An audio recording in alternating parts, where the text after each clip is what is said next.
Σήμερα κάνω κάτι το οποίο δεν ήθελα να κάνω ποτέ στη ζωή μου. Το YouTube για τα τελευταία 10 χρόνια ήταν η δουλειά μου, ήταν ο έρωτάς μου. Αλλά έχω φτάσει στο αμήν πλέον. Πλέον μπορώ να πω με αυτοπεποίθηση ότι αυτό είναι το τελευταίο μου βίντεο. Θυμάμαι πως ήμουνα ένα απλό παιδί με μια κάμερα. Ο λόγος που έκανα βίντεο ήταν γιατί ήθελα να το διασκεδάσω. Και πλέον βγαίνω στο δρόμο και με αναγνωρίζουν όλοι. Θυμάμαι ακόμα το πρώτο μου βίντεο στο YouTube. Ήταν αυτό εδώ.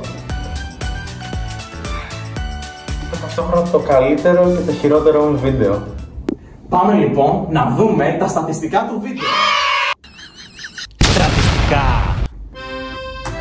Λοιπόν, είχα ένα βίντεο, 0 subscribers και 2 ολόκληρα views. Από τον ίδιο μου τον εαυτό και τη μαμά μου. Γεια σου μαμά. Να τιμήσουμε λοιπόν όλη την καριέρα μου, όλη τη ζωή μου σε αυτή την πλατφόρμα. Πάμε να δούμε το πρώτο μου βίντεο. Είμαι ένα μωρό.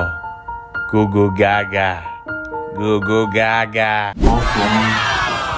Θυμάμαι τη θερμοκοιτίδα. Τώρα πάμε να δούμε το πρώτο βίντεο στο YouTube. Flashback.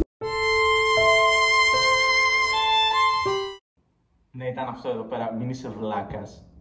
Για να δεν έχω ανεβάσει άλλα βίντεο, είσαι ψυχοπαθής. Τι γίνεται ακριβώς? Νομίζω ότι υπάρχουν και άλλα βίντεο. Ξύπνα, ξύπνα!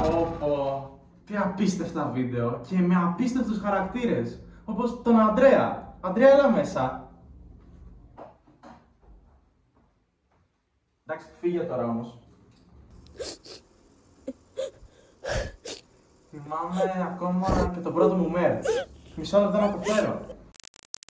Εννοούμε το γεγονός ότι το μαλλί μου έχει μεγαλώσει κατά πάρα πολύ και έχουν περάσει περίπου 6 με 7 μήνες από όταν βγήκαν αυτά τα πλάνα και σας δείχνω το πρώτο μου merch.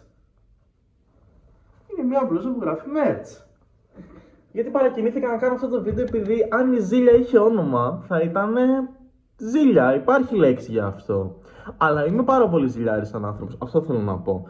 Και είδα τον φίλο μου τον Βασίλη, ο οποίος έκανε βίντεο και είναι κούκλος. Τζουτζουκέ.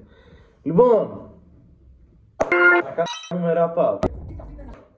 Σταματάω το YouTube. Αυτά από μένα. Το οποίο σημαίνει ότι πλέον θα έχω ελεύθερο χρόνο, τον οποίο σπαταλούσα στο YouTube, με το να ασχοληθώ με άλλα πράγματα στη ζωή μου. Όπως το να...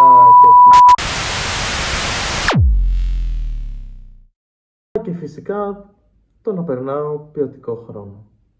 Σε αντίθεση με αυτό που έκανα όσο έφτιαχνα αυτά τα βίντεο. Αυτά από μένα. Bye.